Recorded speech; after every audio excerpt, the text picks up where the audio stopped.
What's up, everyone? Welcome back. It's NFL Week 9, and this is the game plan. We're going to take a look at all the games on the NFL main slate from a DFS and betting angles perspective. And with me, as always, to break it down for us, the multi-time GPP winner, top 10 ranked DFS player in the world, and sports betting aficionado, John Statsational Alessia. What's up, my man? Not much, man. What's going on? Bro, all I know is every time I enter a tournament, I check the winners at the end of it, and your name is at the top of the list. It's starting to piss me off.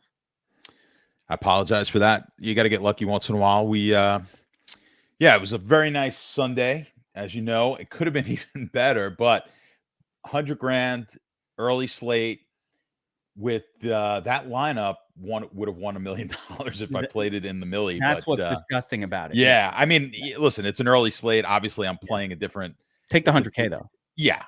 But I'll tell you, with my buddy had said, we had about, I don't know, maybe it was towards basically the end of the game, a couple minutes to go at the 1 o'clock games. And he said, would you take the 100K? Now it looked pretty good, like it was going to win. I wound up winning by about 10 points or so.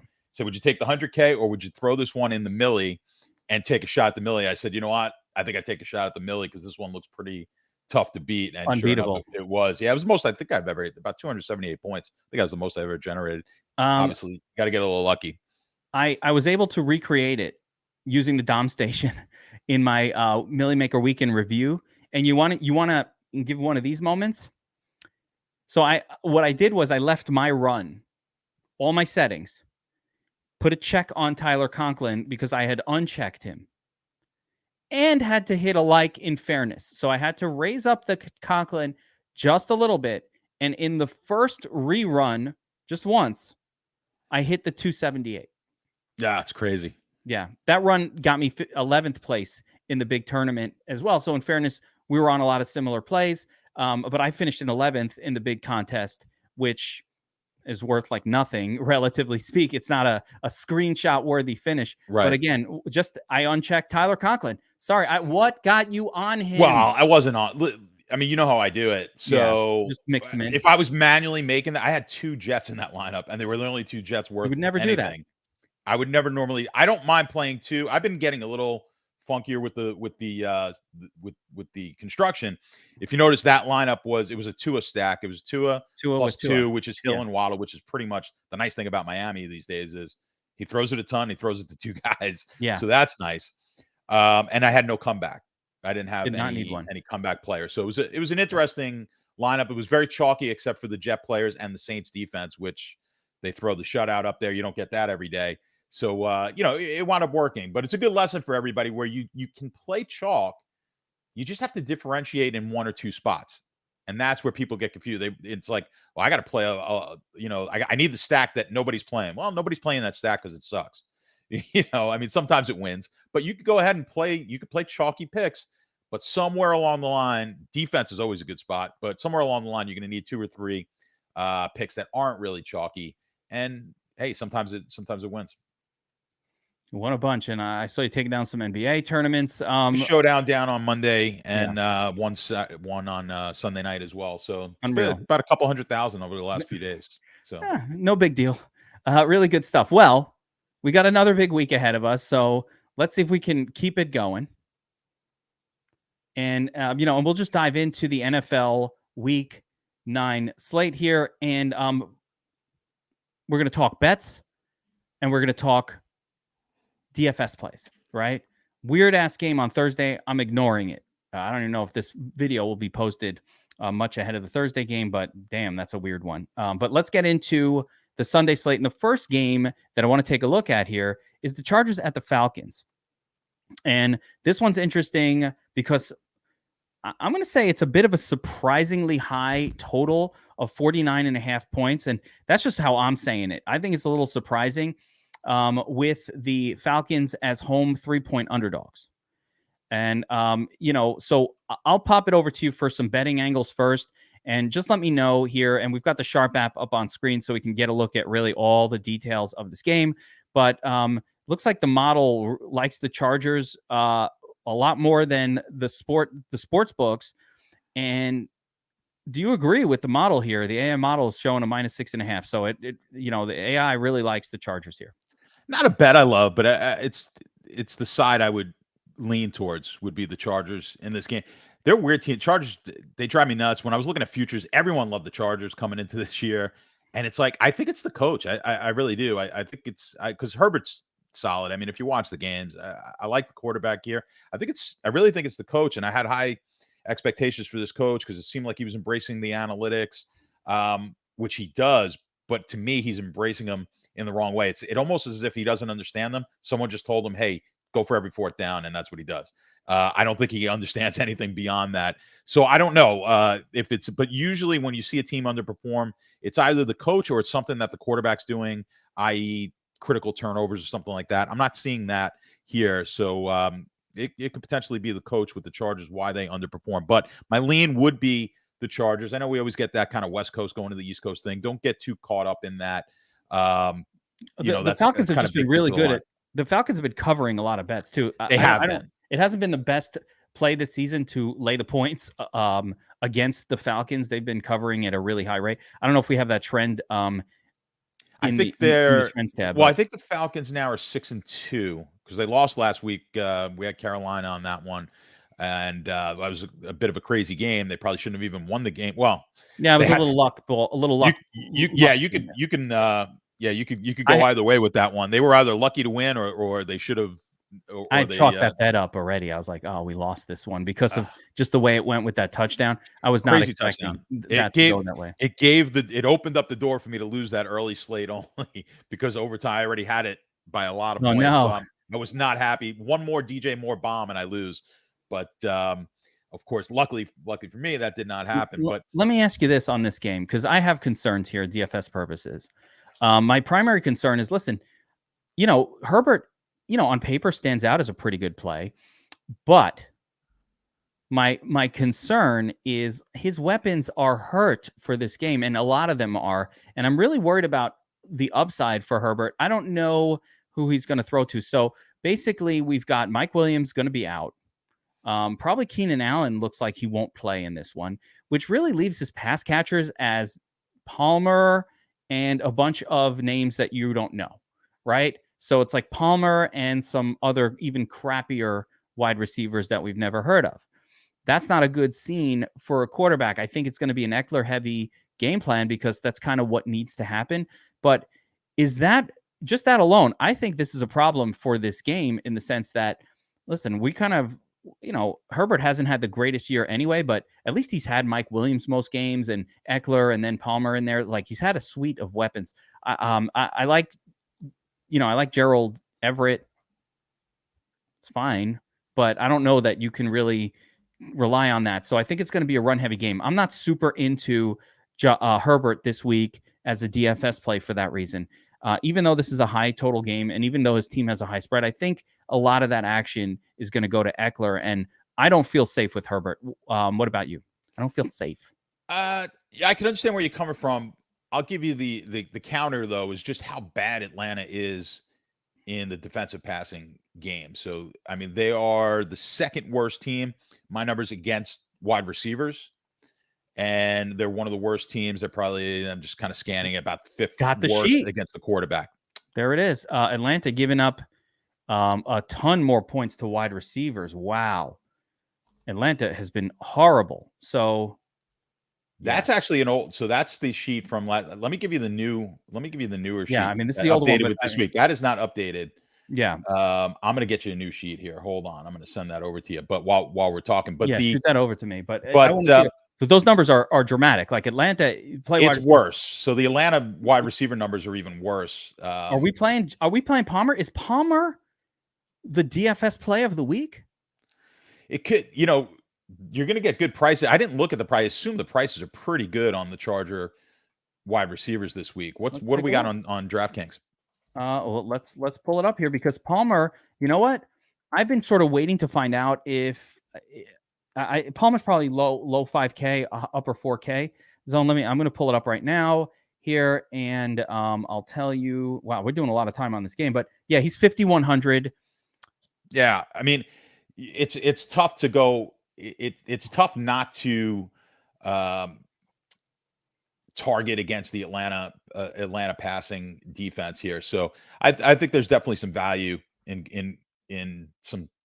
Yeah, and the other guy is DeAndre Carter. So I mean, these are you know what? These guys will both make my list. Assuming I don't love DeAndre Carter at all. His next big game will be his first like ever. So I don't love it. But I mean, Palmer I think is the better play. If the numbers show that,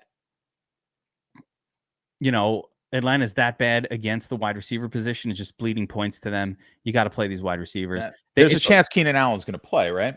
Well, I mean, you know, my sensibility is if you don't practice Monday, Tuesday, I mean, he could play, but like if you've been out for a while and you're still not practicing the beginning of a week, I think you need to get some limited practices in the week before. So I think it's next week for Keenan Allen is what I'm saying.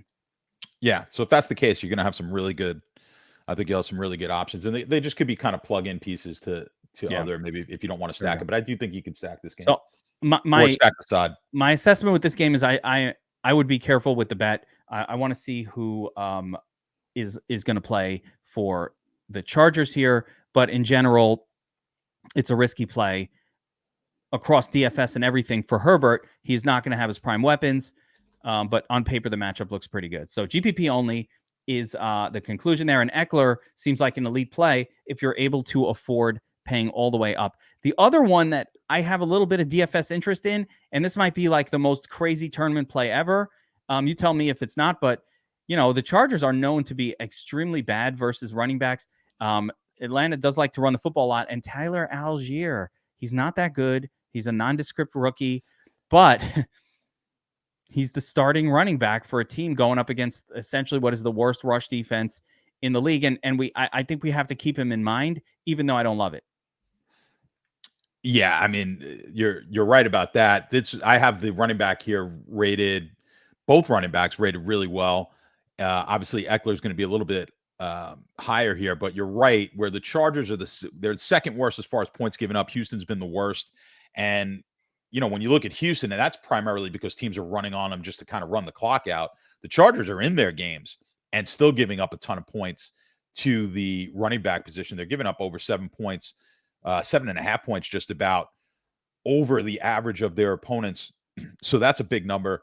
And I would agree with you there. So you could actually play both running backs in this game. If you want to get a piece of a game with a decent total, how about both running backs? That's, not typical, but I don't mind it. They're the best plays. But again, Tyler Algier is definitely a risky play, not getting a ton of passing game work, a little bit, not a ton. And we also have to watch for the status of those other running backs on that team. So still, I mean, I'm not ready to pull the trigger on Tyler Algier. Again, he's a very mediocre rookie, but on paper that stands out as probably what could be a really, really good play. Let's move on to the next game on this slate. We've got Miami. This is one of my favorite games, and I think it's maybe under the radar. You tell me if you felt like this was on your radar, because for me, this is an under the radar smash game. Miami's at Chicago +5, 45.5 point total. I am obsessed with this game, John. Number one, I like the over, and I will bet the over on this one straight up. And the reason I like it is because I think Chicago is being sort of undervalued in terms of the improvements to their offense. I like Chase Claypool, but in general, just Fields playing better the last few weeks allows them to score more frequently. So they're sort of being judged by like the first 5 weeks of Fields, not the last 3. And Miami's just beastly as well on offense right now. They're firing on all cylinders. I like this game, play to the over.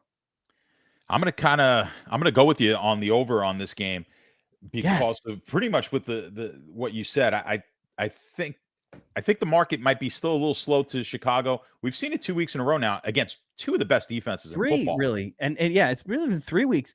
Let's show you this, but yeah, they've been doing it against good defenses. But yeah, Fields 3 weeks now, maybe of good production. 3 weeks, like he got the 19 against Washington, which is also pretty good, even if the score was shit. Yeah. So, I mean, they could be trying. Miami's defense not that strong. Now, the projection numbers are not great because really the early part of the season, obviously the Bears offense was struggling, but even the Miami is not showing up as a strong play here for me in the rankings. But we're seeing, what often happens with teams, and usually this is a change of a quarterback, but in a situation where a team starts scoring more, the defense becomes worse because you are not playing that ball control style, low scoring. So if they start playing more up tempo, they start scoring more, their defense starts giving up more points. So I do agree with you. The potential is here, even though my numbers don't necessarily reflect that.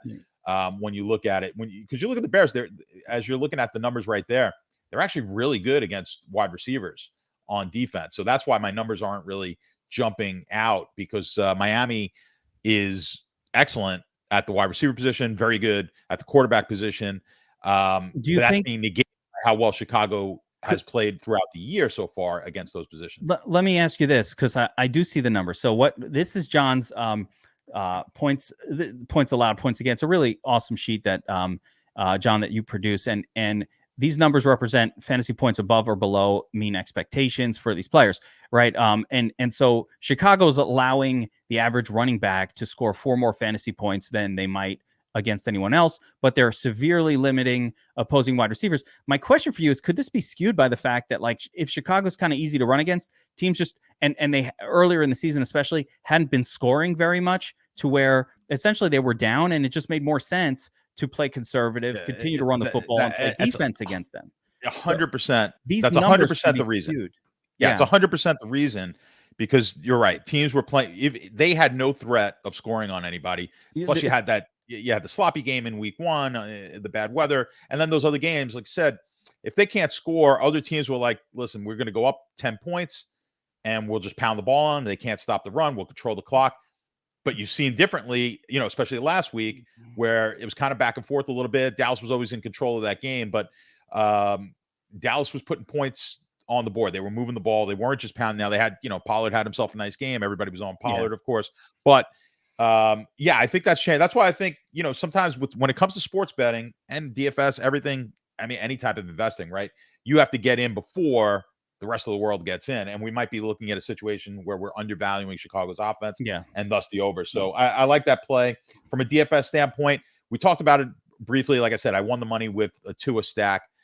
Great thing about stacking Tua, he's got 2 wide receivers. It's Waddle, it's Hill, and they throw it a ton, and they throw it to those guys. I like to believe I coined the phrase Tua with Tua.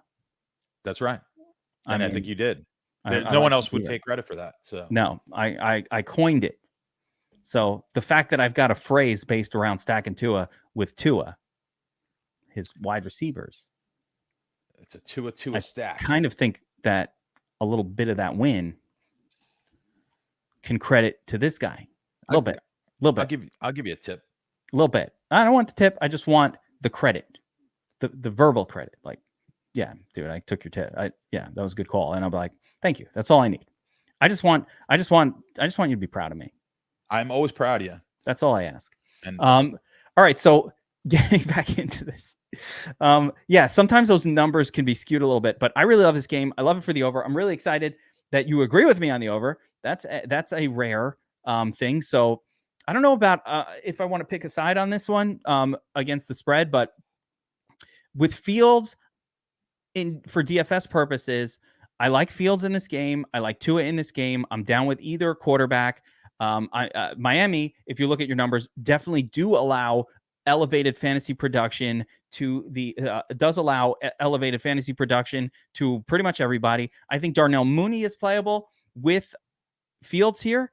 I'm not down with Cole Kmet, sorry, but Mooney, maybe Claypool. Let's see what the price comes in. I don't like a new wide receiver on a team either. I'm not into that so much, but I think Claypool does help Mooney. There's no doubt about that. Yeah. He's the only, I mean, he was the only receiver on that team. Yeah. So. And the numbers say Mostert, but man, it's hard for me to get down with the Moes. It's just hard for me to really, at 6K, he seems to have a ceiling of around 20 points, which just isn't quite, I'm looking for more of like a 30-point ceiling. I'm not sure that that's what Mostert has. So maybe, could be, I'll have him in my mix, but I'm not a confident. There are other players in that salary range that I like a lot more that I'll focus on over Mostert this week anyway. For me. One other note, just remember that Chicago, a lot of changes to the defense, got rid of some some of their better defensive pieces as well. So I like that. That helps. Could be very interesting. Yeah. Over. And it could be, like you said, it could be a good DFS game. Yeah, good scene. Of course, we're going to get FanDuel. It's almost impossible to play Tua with Tua at this point, but DraftKings still has not jacked up the salaries as crazily. So it's going to be very tough to pull it off on FanDuel, though. I have already tried, and it is not easy. So little advance warning there. All right, Packers at Detroit. And John, this is another situation where we've got one of these teams in Detroit that allow elevated fantasy production to opposing players, right? Detroit is that team, right? 5.5 extra points to the wide receiver position, above average, almost 4 to the running back, almost 8 to what? I mean, it's crazy. It's crazy. With that being said, no, this was the other side of my winner, right? Because that was Miami last week. We talked about it. The game went exactly like it went you exactly figure. as we thought. They're good. They're losing. They're getting blown out. Actually, in this case, they were winning, right? Were they winning that game early? No, Miami took the early lead and they came back. It didn't matter. That game went exactly. But that's how it always happens in Detroit. They go down big, they make a big comeback, they take a lead, and then they lose the game. That just seems like the formula at home, and it's like, and both teams score in the 30s. That just seems like what it is. We've got the ultimate DFS situation brewing here, right? We've got a quarterback in Aaron Rodgers that has done absolutely nothing this year. Nothing. Completely unreliable. He's got a group of pass catchers that, while I kind of like Romeo Doubs at a salary, really unreliable as well. And overall, this game is just really interesting because, are we going to use Aaron Rodgers for real in DFS? Like, is that going to happen? I've not used Aaron Rodgers in a single lineup all year, not once. I did not waste any lineups on Aaron Rodgers so far. We're in week 9. Is this the week? Is this the week, John, that you include Aaron Rodgers in a stack because of the matchup only?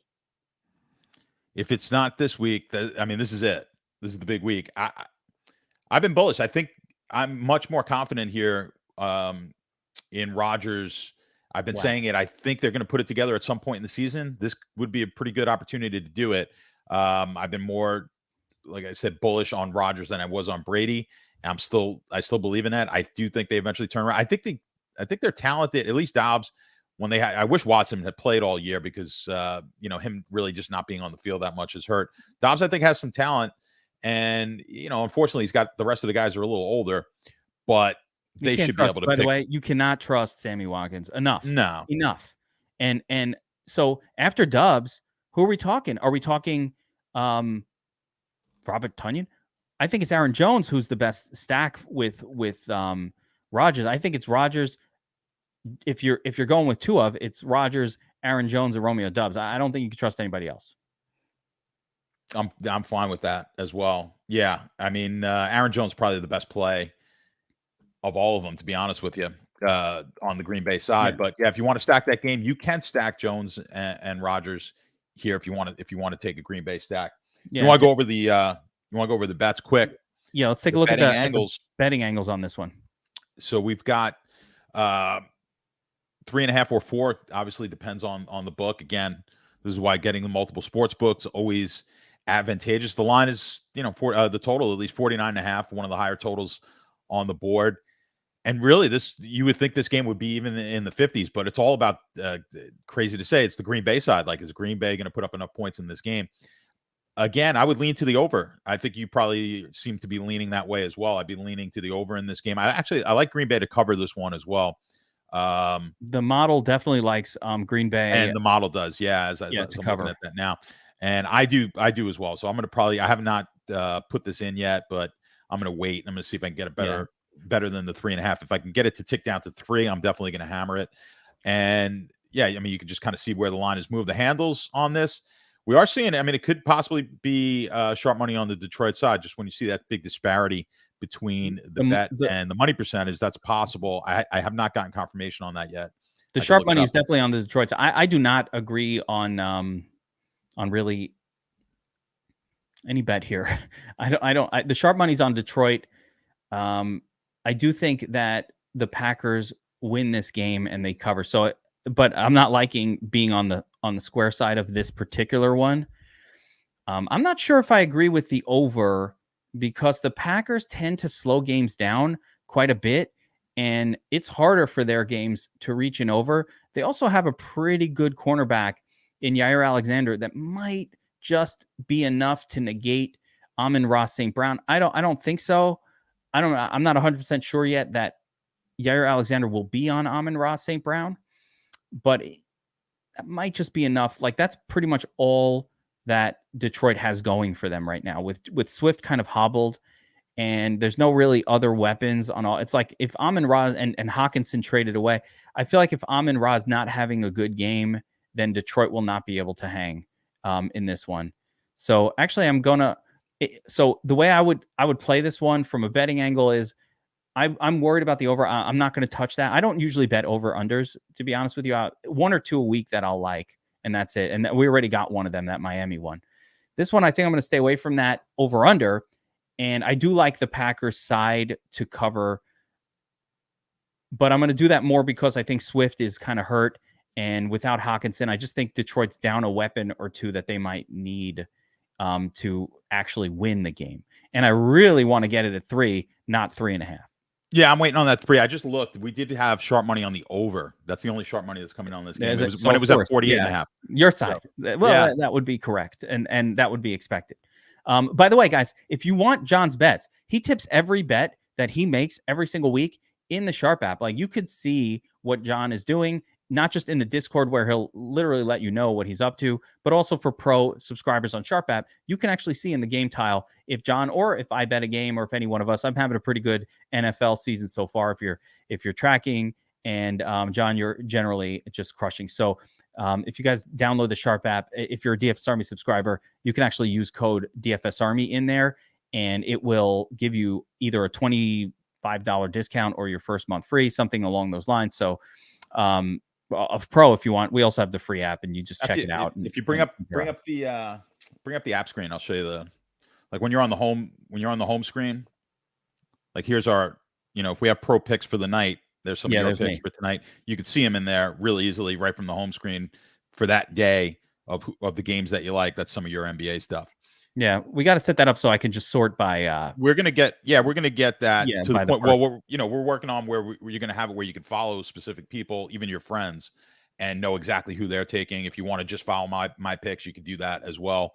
A lot of good stuff coming to the app, as you know. That's awesome. Yeah, I love that. So again, let's that game really interesting, but I think it's going to be a big decision point. I do not think that Aaron Rodgers will be like a popular play. Like I said, I have played him exactly 0 times this year, and I play a lot of lineups. I've not used Aaron Rodgers yet. If I'm going to use him this season, this is the week that I'm going to do it. I already like Romeo Doubs though as a standalone play, and Aaron Jones. So those are the plays of the game that I like. I like Amon-Ra just a little bit less. And then Swift, I think, is too risky of a play outside of like the largest scale tournaments due to his injury status and what he said, which is, I'm not 100%. I don't like that at all. So I ain't down with that. I'm not down with that one bit. Some running backs that I am down with are in this next game, John, and that's the Raiders at the Jaguars. Raiders coming off that stinker where all the touts were touting up Derek Carr. Let's play Derek Carr this week. Let's make him the second highest owned player in DFS. Who listens to that? I did not. That's why I won. Who listens to it, John? Why are people doing that? I don't get it. But anyway, I don't care. Good. Get out there. Go listen to that. All right. But the Raiders are now at Jacksonville. Off a dud narrative across pretty much every Raider who was a dud last week. All of them. They stunk. And Jacksonville as well has some interesting situations. I think this is one of the sneakiest games. 48-point total. High total game. No one's on this at all. No one wants anything to do with this game, John. This is the ultimate tournament situation for DFS purposes. But first, how do you see the betting going here? This is pretty much a pick 'em. Do you have a side that you're leaning here? Yeah, leaning towards the Vegas side, minus the 1.5. And Jacksonville's really disappointing. I have futures bets on Jacksonville to win the to win the South. That doesn't look good now. I mean, man, it looked good after 2-3 weeks. I'm like, this is the best team. Little regression going on here, but I think dedicating to Travis Etienne as your RB1 is going to help them. There's no doubt. Both teams really, it's been more about the running game than the passing game. When you look at if you have my number, we'll get to that in a second though. Yeah. But the betting angles on this, like I said, I'm leaning more towards the Vegas side. 48 total on this one. You can see the prediction model. It likes Vegas by a lot. As well. Yeah, it likes Vegas here. What was that 3-point differential? So that's about likes Vegas, and it likes the under. Yeah. You know, and if you like running backs in a game, and this looks like a running back type of game again, I would tend to agree with what the model likes here on the underside of it. Not sure if we have any sharp money. I'll look that up for you guys in a bit. Just seeing where the over did get hammered pretty good. So usually that indicates sharp money right there on the over, but I'll double check that if we're getting any confirmation from the sports book on that one.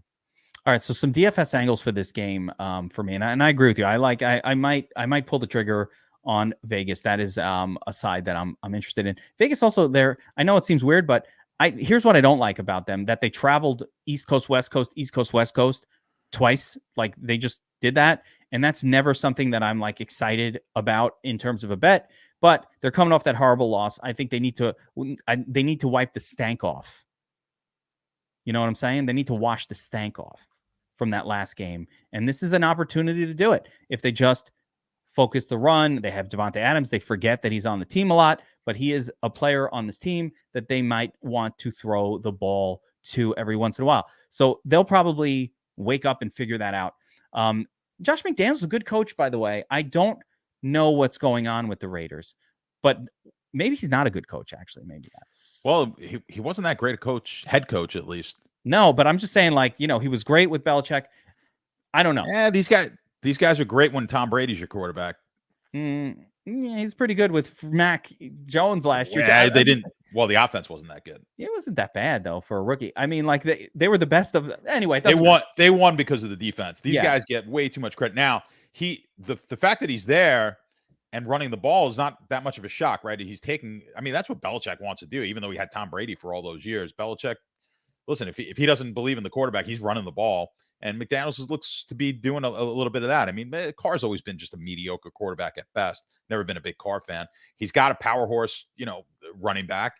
And I think that's what he's leaning on. Last week, they just couldn't get to it because the game was out of hand. And obviously nothing was working for them offensively. But they couldn't pound the ball when they were down so many points. I think this week, this is a week where both of the running backs are going to be, I think they're going to be pretty good here. And you're seeing here the passing game. Based on the numbers, Jacksonville allowing a little above average production to the quarterback, running back, and wide receiver. So Jacksonville is a defense that we want to target with opposing offenses. Flip side, and this is kind of where I was going with the unexpected. I'm not gonna play Derek Carr, although he's much cheaper this week and finally in a price range that he's actually playable. So I've been ranting about Derek Carr for probably the better part of the last 2 or 3 years, not understanding why people ever play this guy in DFS. He never scores more than 25 fantasy points in a game. That's a record that he's got going back multiple years, like 3 or 4 years. I don't get it.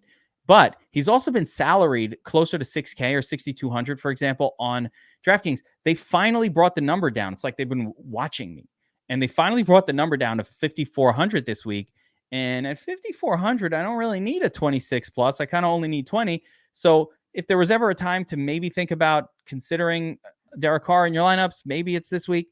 But the side that I'm a little more interested in is the Trevor Lawrence side. Now, I actually think Jacksonville will lean the run, and I don't think Lawrence is the greatest of plays.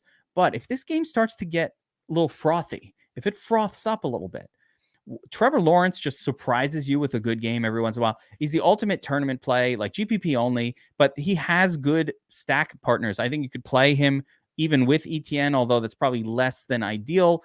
But certainly Christian Kirk had some good games early this season. Zay Jones has been my guy.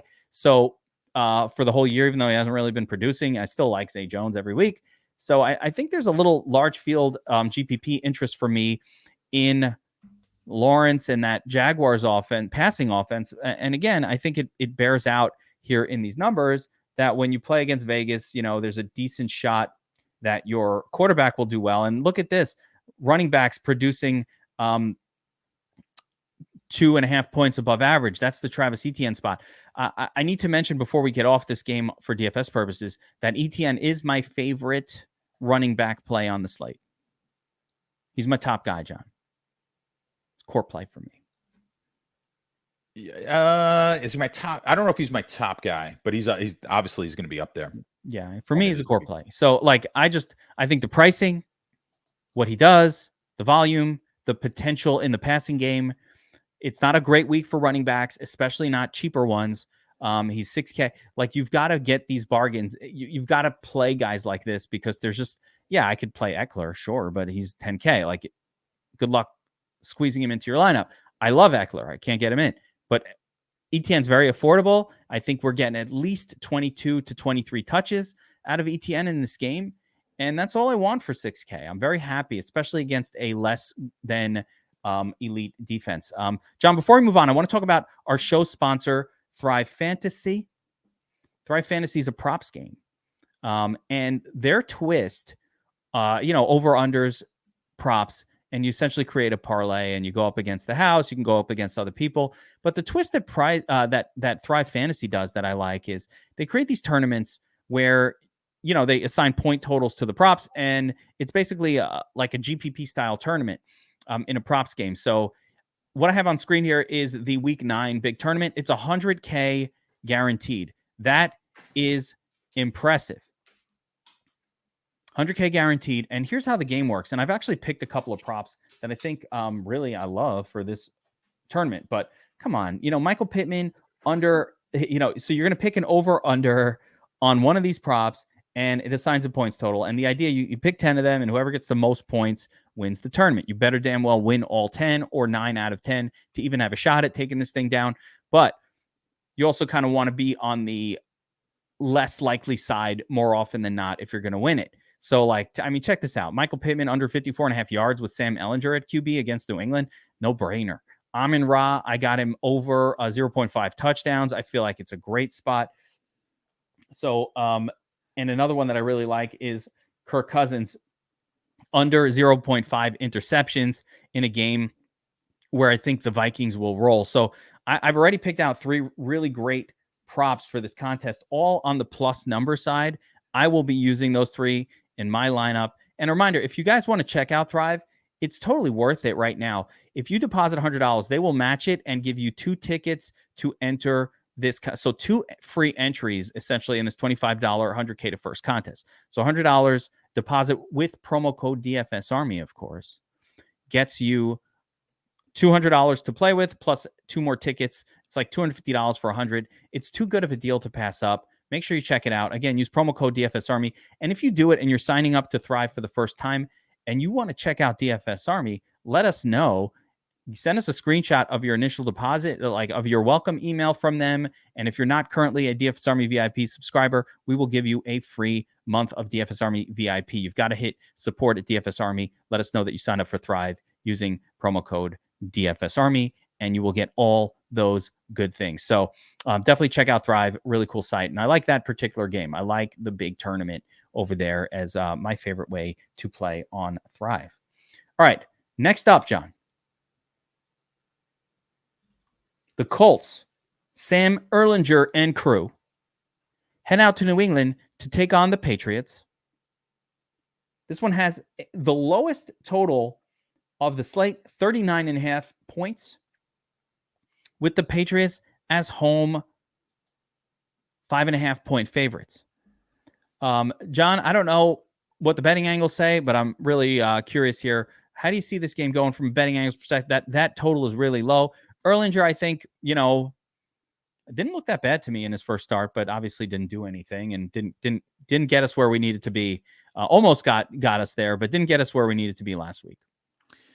No, he did not. They certainly could have won that. That was really the defense let them down at the end of that game, but he didn't put up many points either, so we can't get too excited yet. No, over Ehlinger. But I also want to point out that Jonathan Taylor has not yet practiced this week. Yep. Might not play. That is true. And then we've got Nyheim Hines not there anymore. Yeah, it's who's there? Zach Moss. Zach Moss is there. So this could be very interesting. Can you imagine? It's Zach Moss week. Do we have to? I mean, I'm not starting Zach Moss against the Patriots probably no matter what, but maybe 4,800. He's not even that cheap. All right, they didn't even price him down. Screw you, DraftKings. So sick of it. Get a fucking bargain for real. Just give me a second here.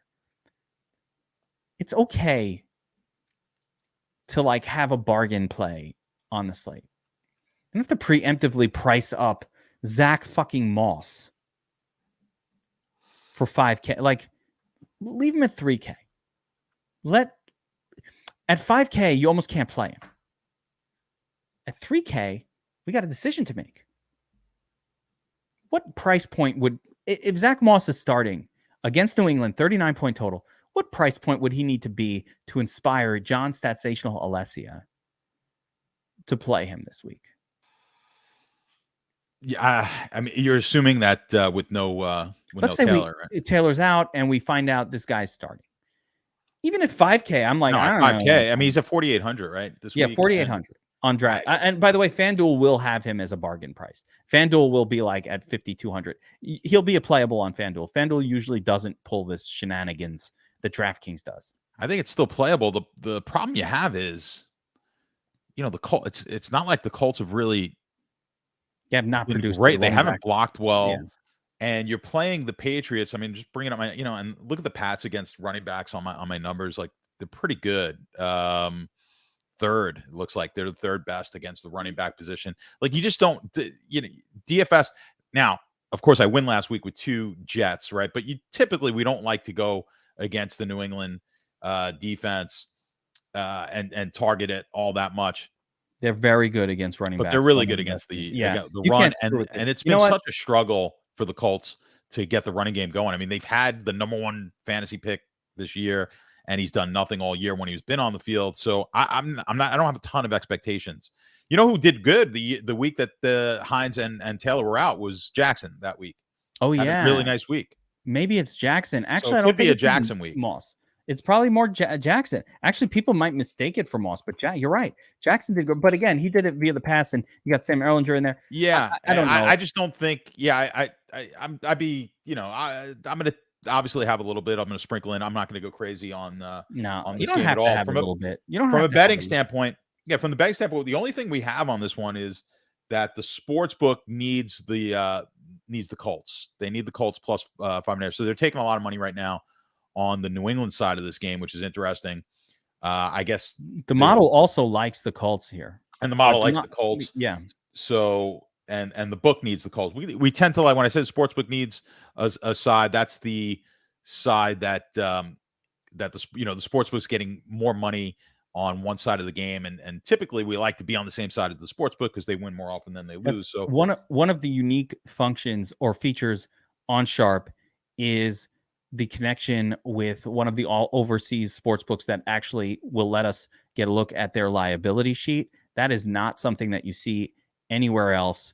And what it lets us know is the sports book themselves, when usually they like to even out their bets. So they're kind of just happy to make the 10% middle. They're 10% vigorish on whatever they're doing. But every now and again, a sports book will accumulate some liability on one side or another. They always accumulate a little bit, but sometimes it's a lot. And they're just like, yeah, we don't mind. We're taking it in. So one of the principles of betting is, try to be on the side of the sports book. If they're allowing that to happen, more often than not, they're not stupid. There are billions of dollars on the line for these things. So if they're allowing that to happen, they feel like they're probably going to win that money. They're doing it on purpose. Like they're allowing it because they're allowing it. So do it that way. It doesn't mean the bet will always win, but it does mean that's probably the sharper side of the bet to be on.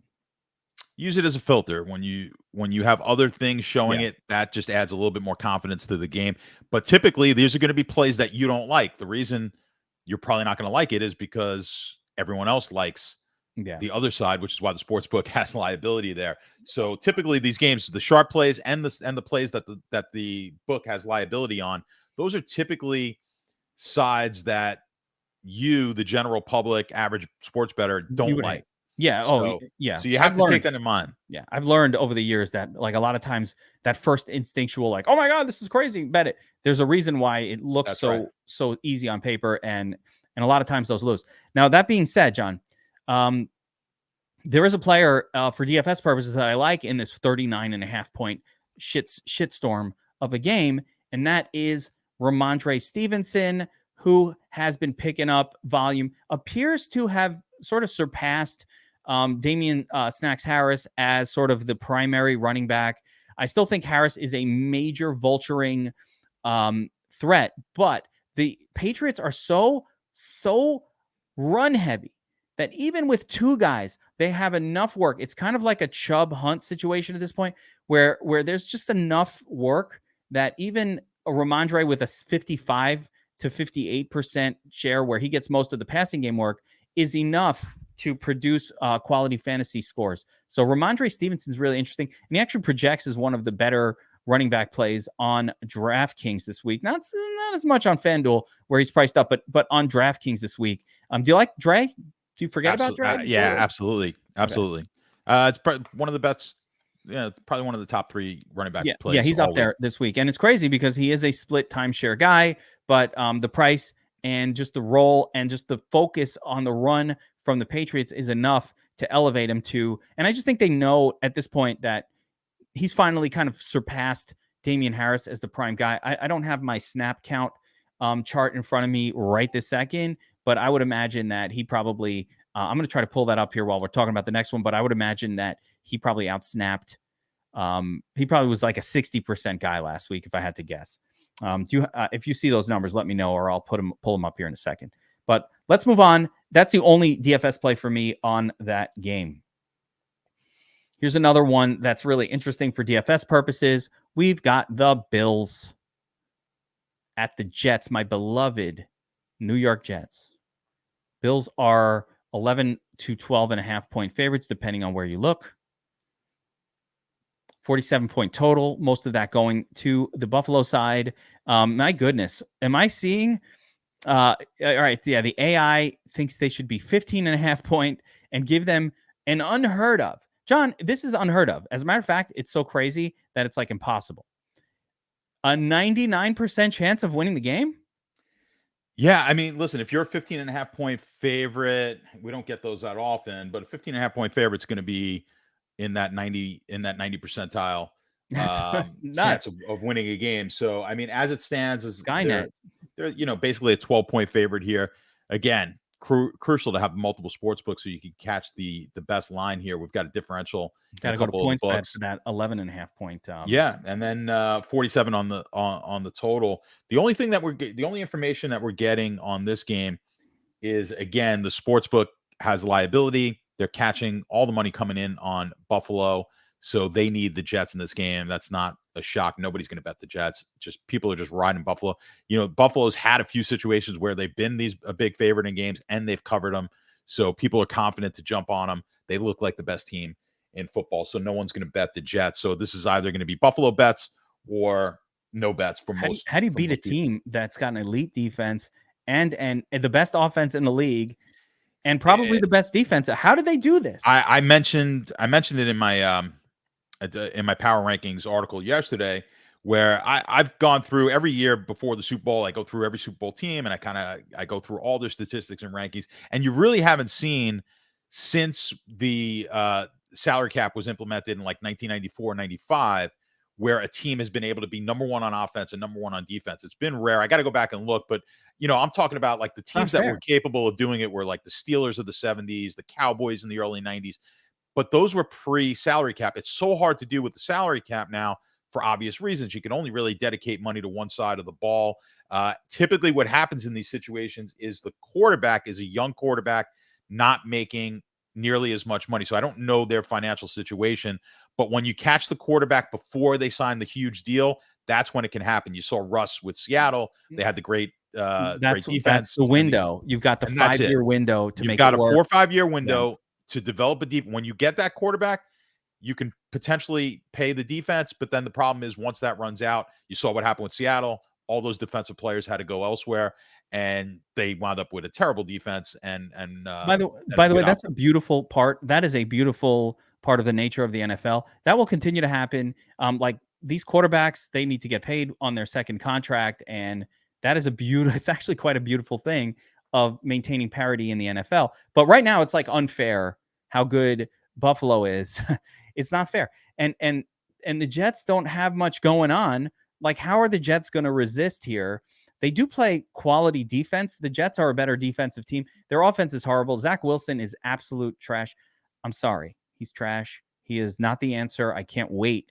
I suggested, and I was talking to some people, I would have loved the Jets to just trade him and maybe to even Green Bay if the Packers were ready to give up on the season, bring in Aaron. I just want, I don't know, give me a veteran, like somebody who's just okay. The Jets have a good team. But that being said, pulling the Brett Favre move of years ago. Yeah. Oh, it's time. Yeah. They have the Brett Favre move would have worked if Brett Favre doesn't get injured. The Jets team is really good. The quarterback is probably the worst quarterback in the NFL right now. Maybe, worse than a lot of backups. He's up there. Yeah, they did it with Vinny Testaverde. Almost went into Denver and won the championship game that year too. So that was I don't know. Was that a Testaverde year? Or that was Testaverde when they went into Denver. That wasn't Sanchez. Sanchez made. Oh, this was the late '90s and they were winning that game, I believe, at the half with Vinny Testaverde. Yeah, I remember that one. That was to go to the Super Bowl. Yeah, that was the Super Bowl. But there was the fumble, the fullback. Yes, I won't forget. So good memory, John. But guys, by the way, I just wanted to mention this. John doesn't just do NFL.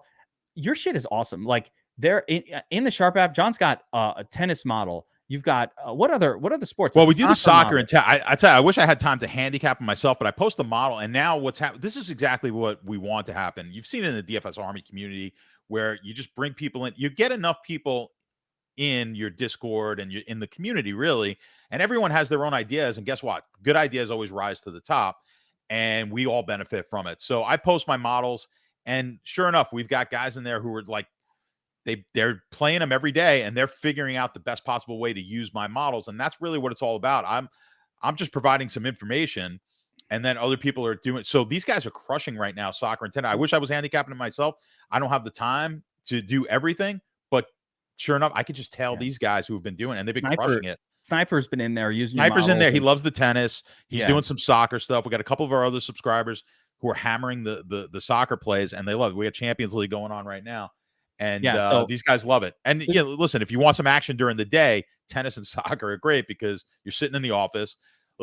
I was, my background, I worked on Wall Street trading, but what we did all day? We had soccer on all day up on the screen. We had CNBC soccer. And, once 2:00 rolled around and you had the soccer matches on, we'd be betting the soccer all afternoon, and horses too. Had a lot of Europeans and I worked with all Brits on your desk. I work with all Brits, French, that's Brits, why French, and everything. I freaking knew it. I'm like, who are these Europeans or Latinos? Well, I'll tell you, even the Americans watching soccer. Even the Americans now on Wall Street, everyone likes. They love soccer. You could bet it, and again, because it's on off hours too.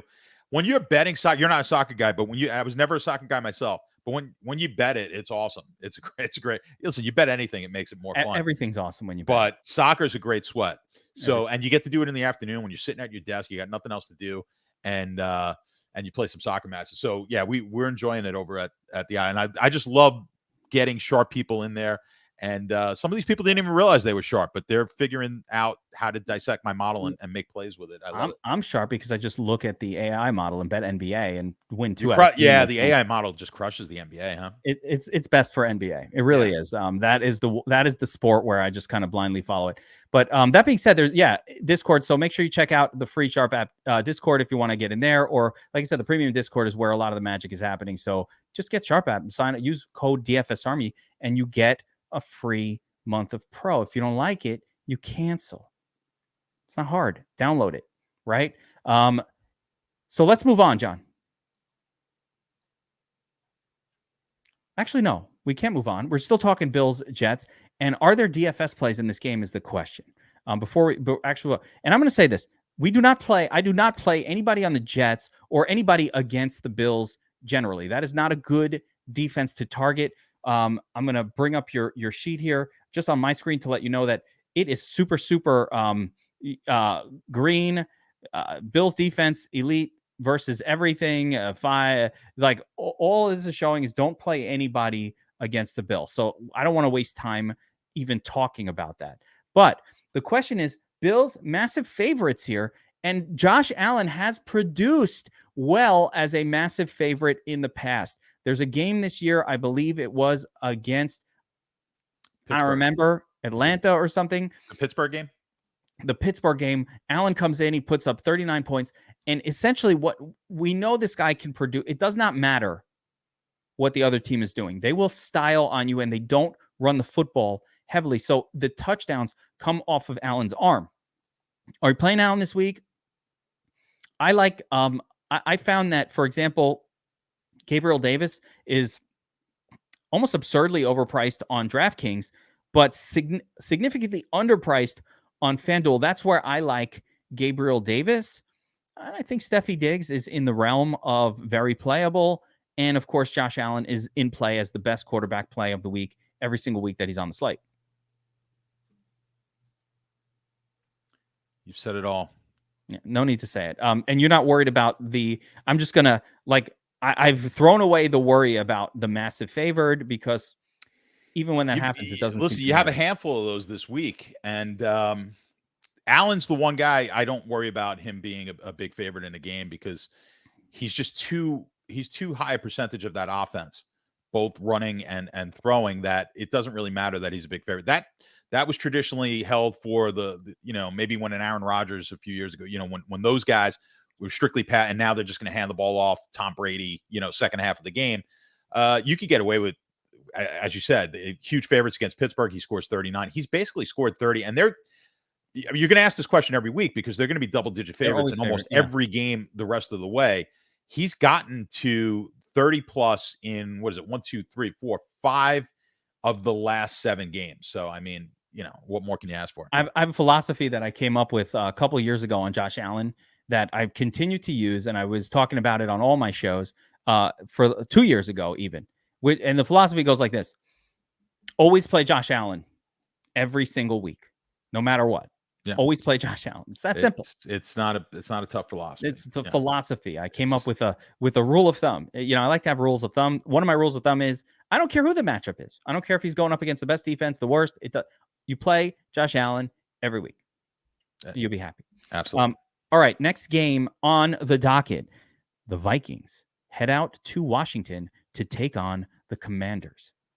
This one has a 43.5 point total, with the Vikings as road 3.5 point favorites. John, let's start with the betting angles on this game. Man, it seems like a rope me in to play the Vikings on easy money line almost, but I don't know. I'm Vikings or bust. How are you feeling about this one?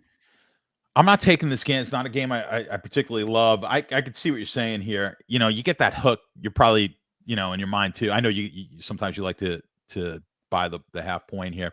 But I don't like the game either side. We're not getting any sharp money on this game. No square money yet. Squares come in later, so we'll find more information out as the week goes on about where the squares are. But the sportsbook doesn't really have any liability, so I got nothing of great interest to report. The model, again, the model's had some pretty solid, strong positions here this week. I just want to point, when the model gives you more than a 1 or 2 point edge, that is a massive, like for NBA, we're looking for, like, the way this model works, you're really looking for 6, 7, 8, 9 point edges against the handicap. But in NFL, if you're getting 3, that's a screaming buy signal to me. And we've seen a few of these model plays that are 2 or 3 points off the current handicap, which it's a screaming buy according to the model. There's no get around for that. This is a screaming buy. Yeah, absolutely. And it likes the game slightly to the under too. So it likes 41 on this game. I like that too. Yeah, I wouldn't be shocked there at all. DFS angles have me a little more concerned about this one, because I do think that the Vikings are one of these teams that can easily just lean on the run if they want. And I see kind of similarly for Washington. They're sort of this offense that just doesn't produce a lot of points. Taylor Heineke at the helm there. They've got a bunch of different running backs. Although I am hearing more buzz about there is a possibility here of something. Because I don't like a lot of the DFS plays here. I really don't love Cousins. Again, he can lean on the run a little bit. I always like Justin Jefferson because he's always a great play. He can get you kind of like a Josh Allen. Always play Justin Jefferson. You never know when he's doing his 30-point dance. The interesting angle, though, is, J.D. McKissick did not practice today. He's got a Q tag. And if McKissick is out, I'm already seeing a little more action for Antonio Gibson than you normally see. Like, he's been getting more touches. But if McKissick is actually out, and I need to look at that, I kind of like Antonio Gibson as a very, very sneaky play, but only if McKissick is out. Let me just get the actual blurb on McKissick. Held out of practice, neck injury. Neck injury, John, is not generally something that I think of as like he'll be better tomorrow. There is a distinct held out of practice all week, neck injury. McKissick doesn't play. In that scenario, I do like Tony Gibson a little bit. I find that he still looks like a good player to me. I don't know what they hate about Antonio Gibson, other than maybe he just doesn't have like the power that they were looking for at the goal line. But if he's in the game, especially in a game where I think the Commanders will be down and chasing, and especially in the kind of game where I think it's less likely to be like the fat, the sloggy bruiser back in there, but rather the high upside pass catching back in Gibson. Is this Gibson spot, John? Can I convince you? You could definitely convince me. I actually like the game overall more than I think you do. So I don't love it. I'm worried about just both teams' abilities to lean on the run to the point where I can't really trust the quarterbacks. Yeah, it's not going to be high owned. I think this is a very sneaky game stack, and certainly if we're getting a solo Gibson here, I'll take. It won't be solo again. Brian Robinson is there. We got Robinson, but Gibson in the McKissick / Gibson role looks a lot sexier than 100%. What we've been getting. And I think, like you said, this they could be throwing the ball a lot of dump offs to Gibson. I like it. I like the game in general. Like I said, both of these quarterbacks are going to be low owned. The stacks will be low owned. I like it because both teams here are not very good. Bring up my numbers for a second here. I believe. I just want to note though, before I even bring up your numbers, 7 targets, 7 receptions, 20 fantasy points last week for Antonio Gibson. So he's been quietly having good weeks already. And if we take a look at the numbers that you look at Minnesota against the wide receiver, look at them against the quarterback. They are giving up points, man. I did not know that. So is Washington. And Washington, wow. See, this is one of those ones that a little bit kind of covering wide receiver though. Look at that. Wide receivers just eating against Washington. That's Justin Jefferson. Yeah. You know what? The metrics are bringing me around. I didn't see the most current version of your numbers. And I mean, you got to love what's going on with Minnesota. They are bleeding points to offenses. So that opens up, maybe a little Terry McLizzle's TMC. He doesn't have the worst connection with Heineke, even though Heineke is not a good quarterback. I don't love it, but I'd rather be on the Gibson play on that side. Catch last week, that's for sure. What's that? He made the big catch last week for him. The big catch, but he still didn't put up a big enough number not a big game to win us a tournament. And that's really all I care about. He's not. I mean, it's limited to the. He's been pretty limited on the to the upside. But I still, 5,900. I think he's playable here. He can get 24. He needs the 100-yard bonus and a touchdown to get there. And I think both of those are. I mean, in a situation against a team like this, we have to assume that those scenarios are in play. So DFSP says here, are you interested in Cousins? Are you kind of playing a little Cousins Jefferson? Yeah. Just a little bit. Yeah, absolutely. But I think you have to. I don't think you want to X them out. Not on the top of my list, and not in my not the top of the list. But I think that's going to be, if you were playing if I'm throwing a solo lineup in like the Millie, I might target this game as a solo. And people don't understand when you say solo lineup. They think you mean you should put your favorite plays. That's not what you're doing. You should be taking a chance on a low-owned stack in a solo lineup. You should be playing obvious plays. Trying to compete against 250 some odd thousand lineups. I mean, you got to take a shot. I get the question all the time. It's like, well, what should I do with single entry? And it's like, first of all, single entry is not a real term for DFS purposes, guys. Let me clarify something for the world of people out there. I only care how big the contest is. I do not care how many entries are allowed in it. There's a difference between a 70-person contest, a 700-person, and a 70,000-person contest. And that's all that matters. I don't care how many entries you're allowed to put in there. If you ask me what should I do for a 70-person contest, that is very different from a 70,000-person contest. And the answer on the 70,000-person contest is don't do what seems obvious to me. Do something of your own that doesn't look like the best play on paper, which is why there's no real advice you can almost ever give for that scenario. Because, like, what am I going to tell you to do? Play Trevor Lawrence? Pick your own low-owned. You can go to DFS Army. When you go to DFS Army, and you look at the Dom station, you're going to get a projection on what the ownership is going to be, right? I mean, you can basically when people are asking you the question like, "Hey, is such and such playable?" Just go to the Dom station and look like, "Hey, this guy's going to be 15% owned." All right, well, 15% owned, that means he's going to be pretty playable. Just take the quarterbacks for it. Usually, the top quarterbacks 20% is going to be a lot usually for a quarterback. But let's say they're rated, they're projected between 20% all the way down to like 1% on the quarterback. That's what we're talking about. When you get into the big GPPs, yeah, you could sit and go, all right, give me the best quarterback, or the highest projected ownership of all. And like I was talking about when we started the show, that's how I won the early slate, which was, it was pretty chalky. And you could just, like what you're talking about here, you could go through and you could look at the ownership projections and say, okay, sort it by ownership projection. Look and you're like, well, I really like these guys who are potentially high owned. Which guy can I throw out?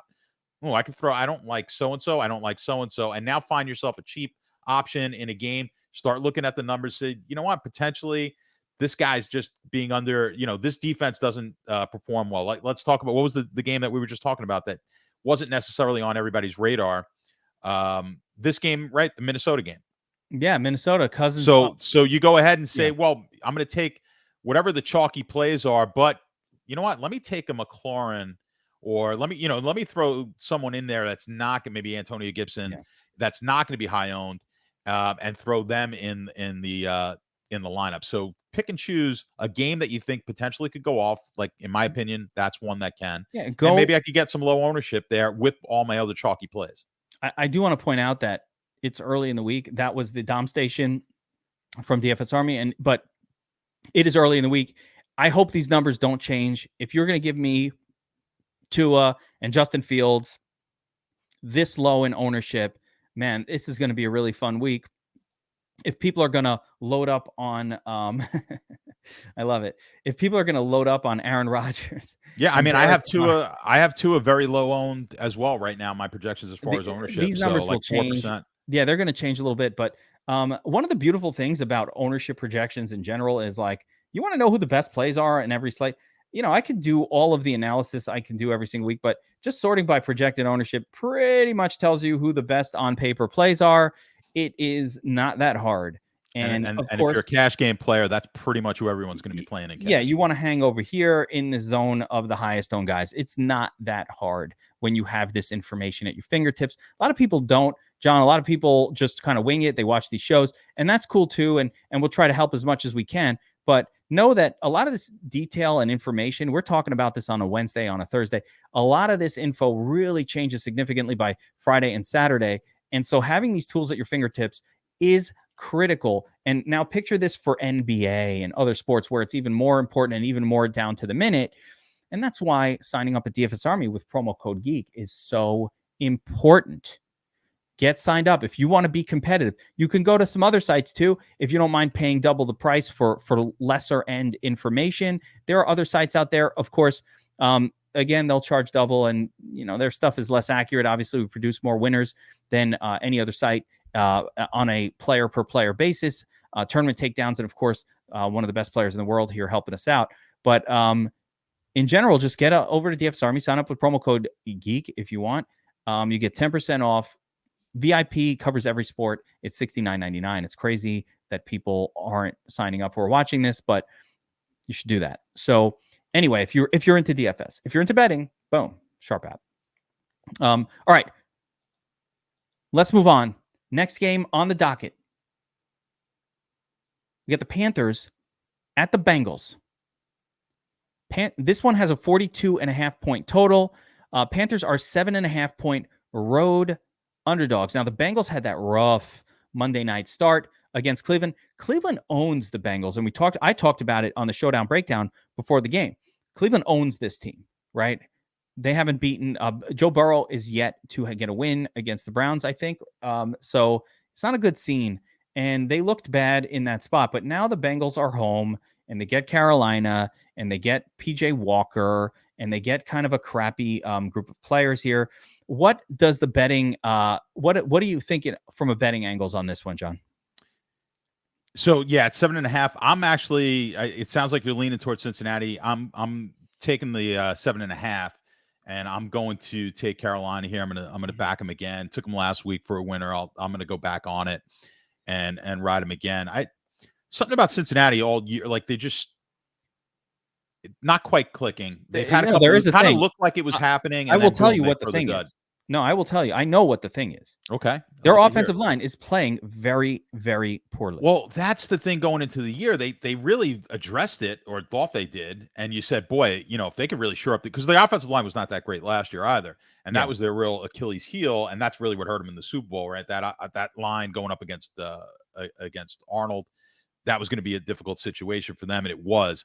And you thought they got better here. They have not. And that's really been the key. And then no Chase last week was definitely definitely hurt. I think part of the reason I kind of don't mind your siding with Carolina here, although I don't think I'm going to tail it, is because Chase being out really does hurt that offense quite a bit. It makes it worse. And there's no doubt that they're missing that, and they're going to have a hard time like piling up at like a 38-0 kind of like destruction without their best player on offense. Yeah, he's making Tyler Boyd, when Chase is out there, now Boyd is good. Like it's like it just doesn't work without Chase. So I'll take the touchdown and a half.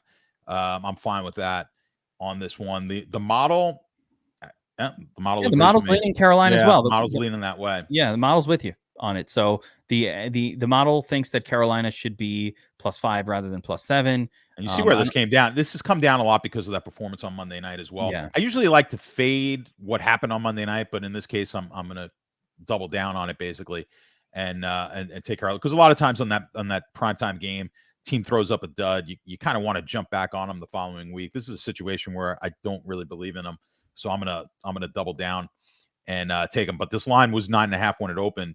Now down to the 7.5. See where the money's coming in. It's primarily on Cincinnati, like 2-1, almost on. Looks like a little bit of the sharper money on the. Could be, yeah. We're getting a little bit higher, because we're about 50-50 split on the tickets, but 2-1 on the money. If you look at the total, the under is really what. That's an interesting one here. We don't have any confirmation from the sports book as far as sharp money or square money coming in on this game yet, but it does look like the under has caught some.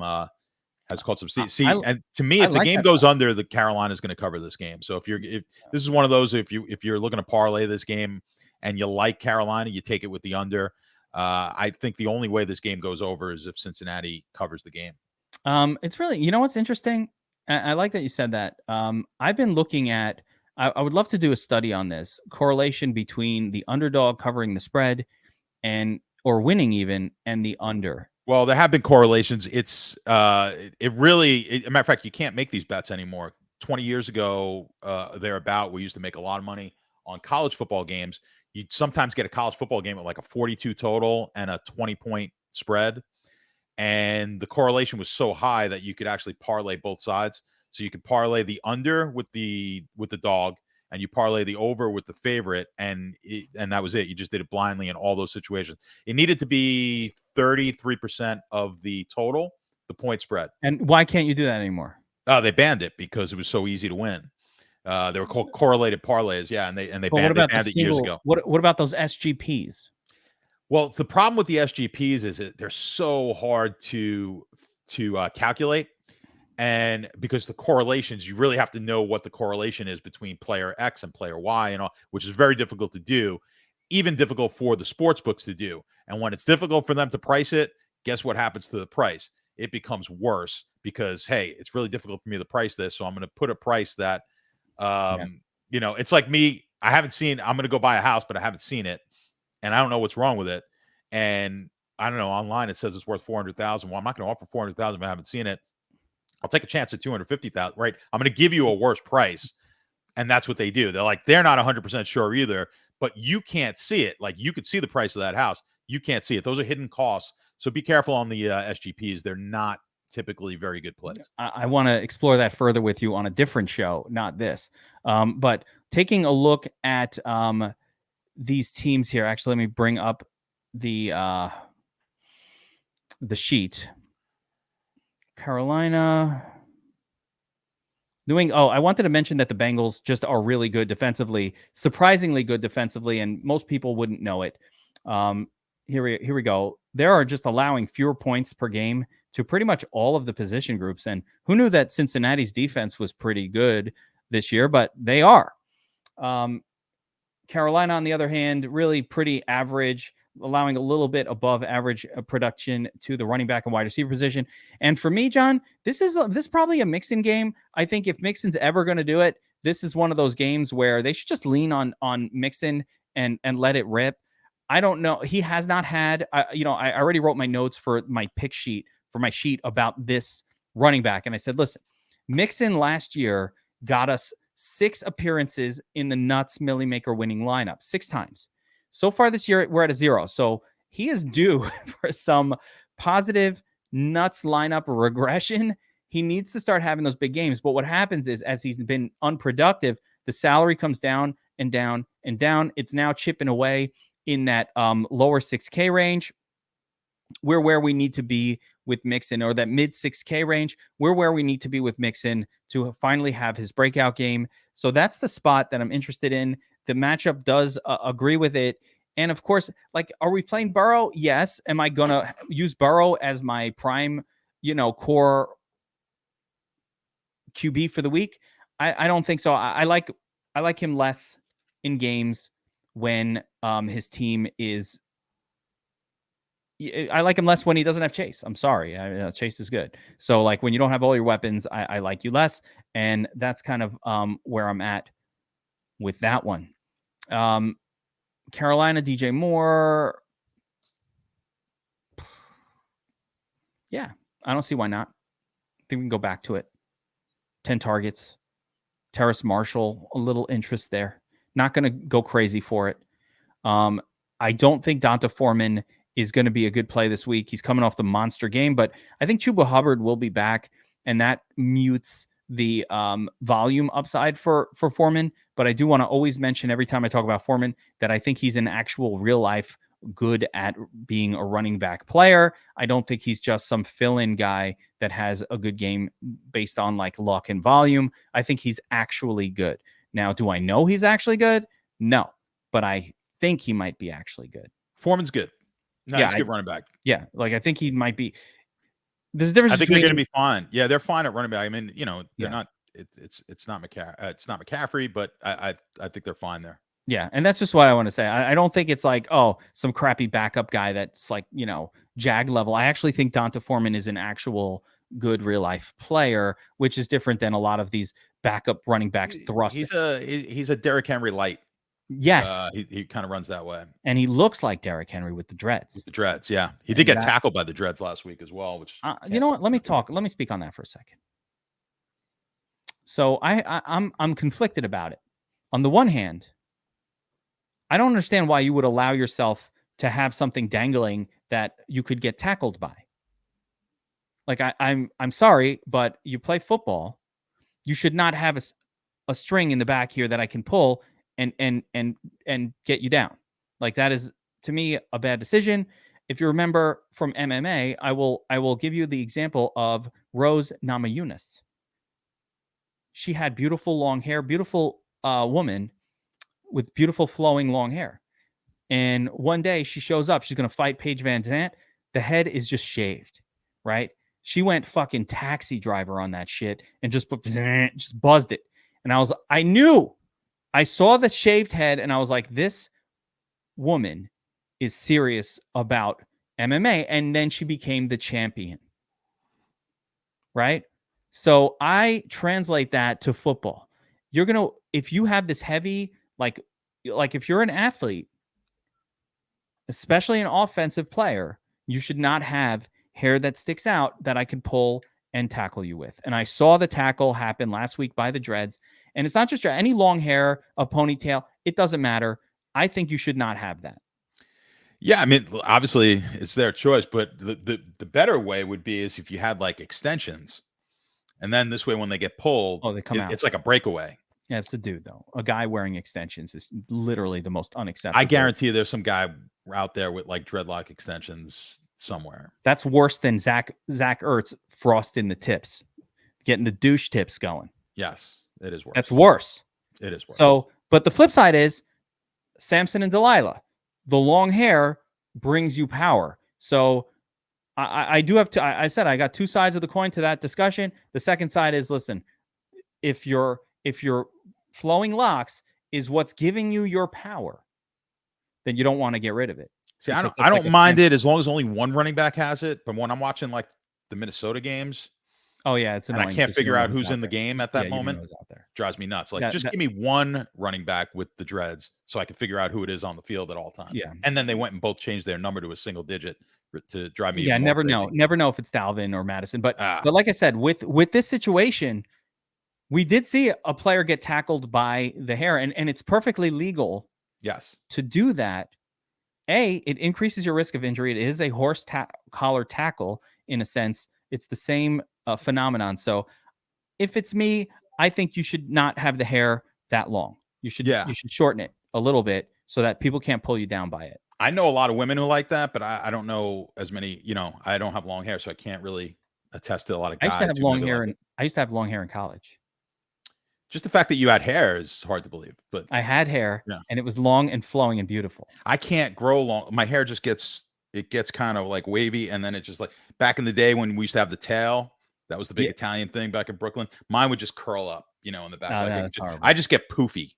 I can't really get good, cool long hair. Sicilians don't have. It's the Sicilian. It is the Sicilian side. They don't have a straight. No, I had beautiful like long hair. I shaved it up to here. You know what I mean? You didn't have the Jewish afro? No fro. Very straight hair. And I was a little ponytail back here, and then you'd see the shave. You remember the look from the 90s? I look like the lead singer. Did you have the vanilla ice? You didn't have the vanilla ice lines cut in your head, did you? No, I never had the lines, but I did do the vanilla ice style. That's my high school time, but I did have that style for a minute. Yes. But then I let it grow. But yeah, there was a time when I had the high front also. That was pretty badass. A little high fade? Yeah. The fade and the vanilla ice in the front, really long. Yeah, it was pretty. Of course. I like it. Come on, man. Ice was the man.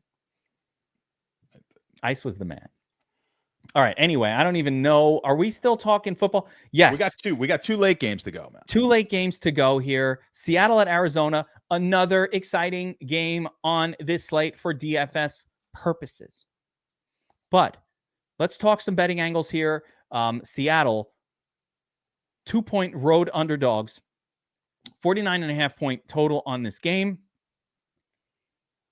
The model does not appear to favor either side all that much, but it is mildly favoring Seattle, which is interesting. Yeah. What do you see here? Yeah, this is one of my favorite games of the day, and I like Seattle here. Interesting. Yeah, I like Seattle. I'm going to take the 2. Look, they'll win this game outright. So I like it, and I seem to be agreeing with the model quite a bit. So I think the model starts to hit its stride. That's why it's so good in the NBA, is because it gets the data quicker. As it's getting the data, it's compiling it. NFL's tough because, we're like, okay, we're a few months into the season, but we're only 8 games in. Yeah. We're 8 games into the NBA in 2 weeks. So it's sample size, right? Models. So people look at the model week 1 and, all right, it was wrong. I'm done with this. And it's like, that's why we call it the AI or the Skynet model. There is a machine learning component to this algorithm that is predicting these games, and it learns every single week. You cannot just expect, like at the beginning of a season, any handicapper to be on point, because weird shit happens in the offseason. Teams change. 8-9 weeks into the season, we start to hone in on this stuff.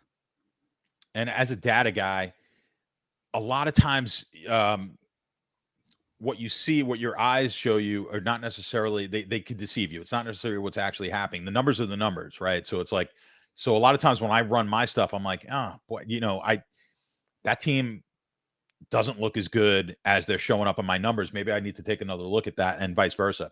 So you'll see that a lot here. And that's why I think we're kind of lining up a lot. I'm starting to line up with the model quite a bit. We also, the information that we're getting from the book is, believe it or not, the square side of this game is also Seattle. So I like the square side of this game. It's unusual, but I'm on the square side. Now, when you look. Oh, yeah. All the money. I'm not going to call that the square side. I'm just going to call it everybody's on Seattle. It's just everyone's on that game, but they're the square. They're getting square money on it early. Yeah. The line obviously moved. If you could have got it over the 3, would have been nice. It's not coming back. So if you missed that 3, you missed it. And we could just look at the total. It's kind of bounced around to the over. I mean, Seattle's been. This is probably. I mean, again, on paper, this looks like a really good DFS game. To me, at least, and my numbers, just because neither one of these defenses has been all that, all that intimidating, all that strong here. When we look off the top of my head, I don't have them bring up my numbers here, but yeah, I mean, Seattle against the opposing quarterback. Well, let me pull up the numbers. Hold up, we got these numbers, and yeah, I mean, for DFS purposes, take a look at this. So Seattle is allowing 6 points above mean expectation to opposing QBs, and they're bleeding points to the running back position. Now, Arizona doesn't really have a running back that's very good. I think Eno Ben and maybe James Conner. I'm not messing with that. I don't like it, but I do like, we could play Kyler Murray. We could certainly, stack him with, I think Kyler Murray almost has to be locked with DeAndre Hopkins at this point. Like, if you're stacking, what I did last week with Murray is, if I stacked him with one, it was always with DeAndre Hopkins. Like, I locked that as the number one. I don't mind including, I think for Kyler Murray to win us a tournament, he might drag a second guy with him. And weirdly, these numbers really do favor Zach Ertz, but I have a hard time being excited about Zach Ertz's price. I think a Rondale Moore is probably a better second stack because he does go deep and could catch a couple of big play kind of situations. Flip side is the Arizona defense has been also really kind of not good. The only position group that, according to your numbers, John, is really working for Arizona right now is wide receiver. And I think that might be because they're just so bad against tight ends that you always throw to the wide receiver. I am not fucking with a Seattle tight end here. Enough is enough. I'm sick of it. So I just don't. If I have to hear Noah Fant's name one more time, I'm going to fucking lose my shit. I'm not down with it. Yeah, they'll get their points. It's just that they kind of spread it around a little bit. So it makes it tough. Yeah. But I Ertz, to me, that's a guy you want someone potentially fairly low owned. You want to put, I like that. You're aware that he frosts his tips, right? I don't know if he's still doing that, but that is like the ultimate douche move. I literally watched a movie yesterday where like this guy transformed into a douche, and the way that the movie transformed him into a douche, like basically this guy goes through a transformation into a douche. It's like a time traveling thing, and he comes back and he had turned into a douchebag, right? And the way that the show exhibited his douchebaggery was because his tips were frosted. I'm telling you, I watched that movie last night, Netflix. He turned into a douche, but the way that they visualized it on the screen, like, oh, how do I know it's a douche? I'm watching a movie. The tips were frosted. Yeah, that's a good sign that someone is a douche. That's a douche sign. Yeah, you're right. Yeah, it's a douche sign. All right, DFS angles here. It sounds like an 80s movie. Remember, every 80s movie was someone switched into something else. Yeah, it was like that. Except like in this case, like a kid to an old or a grown man to a kid, or a kid to a grown man. Or let me tell you something. It's only you and I who even have heard of the movie Big. Oh, you got to be 46 years old. Big's one of the hugest movies of all time. I will ask Bobby Wow on the Showdown Breakdown. He's going to be like, I don't know what you're talking about. I actually went to school with with someone who was in that movie. So really, yeah, awesome. Would you go to Madison? I went to Midwood High School. I went. You know who was in my homeroom was Emmanuel Lewis, who I now see on TikTok when I'm doing the TikTok. He was in my homeroom. That's awesome. From Webster. Yeah, that's so cool. Yeah, he's older than me, but he was Webster. In Webster himself. Webster while himself, he was doing the show. Yes. Yeah, he was doing the show. He was already a star. But he'd miss. He'd be out for a while, and then you'd see him. And was he an adult, or he's the same age? He's older than me. He looked like an 8-year-old when he was a senior in high school. He's older than you, but he was in your. Why was he in your homeroom? They used to just put him in there, like he didn't have his own particular homeroom, and he used to for whatever reason stay in our homeroom, and then security would just take him from like his classes because he was so small, and like he would just like, people would could bang into him and like hurt him. Like he was just, I don't know what illness he had or has, but let me tell you, if I'm Emmanuel Lewis and I'm already on different strokes, the last school that I want to go to in 1992 or 91 is freaking Midwood. Well, that's where he lived. Why was he living there? He lived in the neighborhood. He was a neighborhood guy. He wasn't there. I was there for the special program. He was there because he lived in Flatbush. It's not that nice of an area to live. Like, well, dude, you're rich. Get the fuck out of there. Well, what Midwood are you doing in Flatbush? Midwood is really nice. It's a huge. Midwood is a place that when you make it, you leave. Well, there's some really nice houses in Midwood, and then when you go to Ditmas Park, which is right next to Midwood High, there's multi-million-dollar houses in Ditmas Park. Yeah, now, within Ditmas Park, you are surrounded by awful. No, but who owns the house in Ditmas Park? That ain't people who want to hang out with Emmanuel Lewis. That is not that is just a weird place to live. I'm weird. sorry. Well, Al Sharpton had a house over there too, but yes, Emmanuel Lewis was in my home. He was a local kid. I used to take the city bus in, but Emmanuel Lewis, weird place. I am shocked at this. This is new. I had no idea that Webster went to your school. He did. Why he would be in Brooklyn? Like I left Brooklyn to go to Long Island because I was scared to go to those schools. I was like, fuck that. I don't want to get beat up. Dude, come on, man. You know how tough the Junction was. I was not tough. I was not tough. I was not tough. I was like, I got to get the fuck out of here. I get my ass kicked every day at school. Like I couldn't, if I had like nice sneakers, I mean, my Olympians. No, well, they take them. They didn't take my Olympians. They were like, dude, we don't want those. Back in those days, it was the starter jacket. Oh, I had the starter jacket. Yeah. So if you were able to survive high school with your survivor jacket or survive the year with your starter jacket, that was pretty good. So I never had my starter jacket stolen. My starter jacket be gone day one of school. But I went to Long Island. There, I was taking kids' starter jackets. Like it flipped. Yeah, it does flip when you go to Long Island. Yeah, I was like the toughest kid in the school. I was like, whoa, I'm a bully. And the girls in Long Island, it was much better. Not much easier time. Yeah, Brooklyn was a tough. That was a tough place to get over. But you go to the clubs in Long Island. The Brooklyn girls preferred. I did better in Brooklyn. Oh no, not me. Yeah, I was like a little more dirtbaggish in those days. You wouldn't recognize me because I was a little more. I was on the outs with like the jock crew and a little more in the guys who smoke cigarettes on campus behind the cigarette wall group. I was doing my damage over at Sprats on the Water back in the day. I remember that. Bridgeview Yacht Club, baby. Oh yeah. The BY Sizzles. I did a lot of that too. It was a good place to go. All right. Where are we? I don't even know. We're on the last game. We got Rams Bucks. All right. Rams Bucks. Wait, let me bring up the right stream here. Rams. This was a longer one than usual. We had a lot of fun on this one. Guys, let us know if you're commenting. Listen, do you want us to knock this shit out in 30 minutes or do you enjoy the banter? I love hearing about John's childhood. I could talk about your Midwood experience with Webster all day. Oh, I got good stories. Oh man, I'd be all over that. But we got one more game to cover here. Rams at the Bucks. Rams 3-point road underdogs. A little surprising for me. This is all right. This is a little surprising. And the AI model agrees with me, apparently, as the AI sees this one pretty much as a pick'em where we are getting +3 to take the Rams. John, the Rams are a screaming buy here? Is that my imagination? Yeah, I mean, not for me. I don't really like the game. Okay. I think, well, I mean, you're talking about two teams that are both sides. Two teams played very poorly against good defenses. I just want to take the points because I think this one could go either way.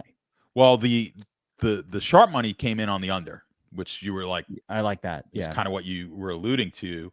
Two really good defenses. Both teams are going to have a hard time moving the football. Yeah, so I think that's maybe the best side of the game. to target. But you're talking about two teams that are struggling. The Tampa defense is still playing well. It's just as are the Rams defense. Yeah, and the Rams defense is fine as well. Let's get our sheet up here. Yeah, you put the numbers up. Let's get the numbers going. So, Tampa. Yeah, I mean green is good defense. They are, tight end. Who cares? They're also putting up numbers again there, and then the Rams. Also, a lot of green here, more green, and destroying opposing. I don't know what this one means actually, because this is kind of confusing. I'm assuming this means they give up.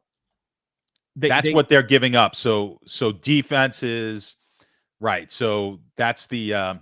Am I targeting the opposing defense here, or is this correct? Rams defense just scores. You're targeting the opposing. So basically, they've been the best team to target a defense against is the Rams. Yeah, there we go. So this implies we want to use Bucs defense in this spot, which I totally agree with. Do not use essentially any offensive players from the Bucs, because this team limits offensive production. And then the flip side is exactly the same. You don't really want to play offensive players against the Bucs. They limit production. But they're not giving up a ton of points to defenses either. So, I mean, again, I love the sheet, but I don't think it's going to be hard to play anybody from this game. I can't really think of anyone the only name that's on my list. You want to know who's on my list for this game? I've got one DFS play aside from Bucs defense, which is a really good play. Godwin. And the only reason I like Godwin is because he's still priced on DraftKings, but on both sides, really inexpensive. And he's getting you double-digit targets every single week. And you give me consistent. This was last week I played Kamara, and he was one of my biggest plays. And I got a comment that said, somebody told me this. They said that you had no idea he would have a good game. That was a dart throw. That was a bullshit call. And I won $100,000 with Kamara. So John won $100,000, but you play everybody in fairness. I was over. That is you went true, over on him. The key is who do I go over and who do I go under on? Yes. I was well over on Kamara. So I'm going to give you why I was over, and I'm 100% sure it's going to match up exactly why you were. Listen, one of the nice things about DFS and DraftKings scoring in particular is volume. We see the volume, and you target players who are getting a lot of volume. So with Kamara, he was getting 23 carries, 7 or 8 targets. Like, this dude was getting massive volume. And it was just unlucky kind of like touchdown variance that was holding him back from having these 30-plus point performances. You saw it in Kamara's stats. 20 carries, 9 targets, 20 carries, 7 targets. This dude was getting massive volume. So what I try to do is just look at the volume that a player is getting and say, at some point, the variance will catch up. You know what? 11, 13, 12, 10. Let me keep scrolling down here. But this, so 10, 12, 13, 11. This is the target numbers for Chris Godwin in recent game. Has a 6 mixed in there. That's a tough one. Got the 3-week one. He was coming off injury. He got the injury. He come back from injury, and he's just been voluminous. Yeah, at some point that's going to pay off. Yeah, well, what you're talking me into, look at that touchdown column, right? So that is something that he hasn't hit. So that's where the potential is here. He's getting the volume. He's getting double-digit targets every week. A lot of that is luck sometimes that you don't get in the end zone. And quite frankly, obviously, this offense just hasn't scored a ton. But there have been tackles at the 1. Yeah, sometimes you just get very unlucky with your touchdown numbers. That's the most volatile of probably all the stats. So I could get behind you on Godwin as well. I don't disagree. He's actually going to be one of the top 10 owned wide receivers this week. Is he? Yeah, I think so. And then I'm fine with the fade. Absolutely fine with the fade. And I'm also fine going over the market here on him. So I could see the argument to both sides. I'm not going to go crazy. No, it's not my favorite because play. I just don't like the game. Yes. But yeah, I could totally see him getting in the end zone. And with those targets, if he gets 8 out of 12 for 100 yards and a touch, not a bad day.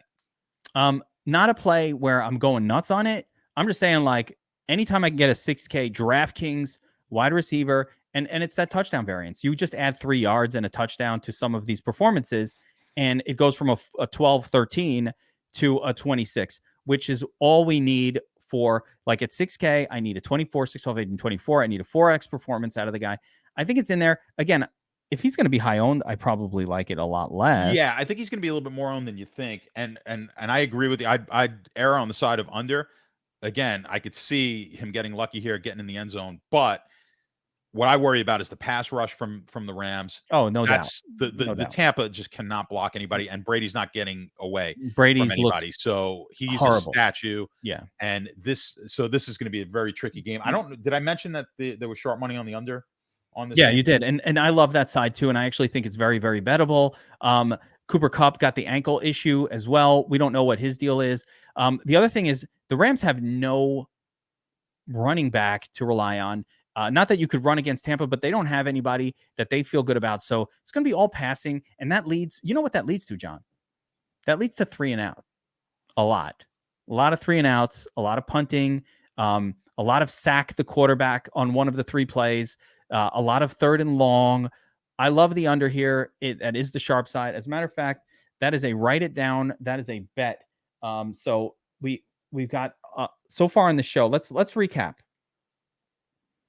We've got Miami over. We've got Tampa under. And by Tampa, I mean Tampa Rams, Miami Fields. So we got an over and an under bet that we really like. I like the Vikings to cover. What else did we talk about here? Because I can't even, I was not writing it down during the show. Oh God! Now you want me to recap? I'm gonna have to go back and watch. We'll have to recap it. I should be writing these down as we do it. But those are my 2 favorite plays so far that we pulled out. I got a few different bets, but I can't even remember. But let's wrap it up there, guys. Let us know who your favorite plays are this week at the betting angles, and also who your favorite DFS plays are. Any quarterbacks you want to load up on, anything like that. Hit us up in the comment section below. Remember to download Sharp, get all the information that John's putting out every day. If you bet on sports at all, you could just follow one of the best sports bettors in the world.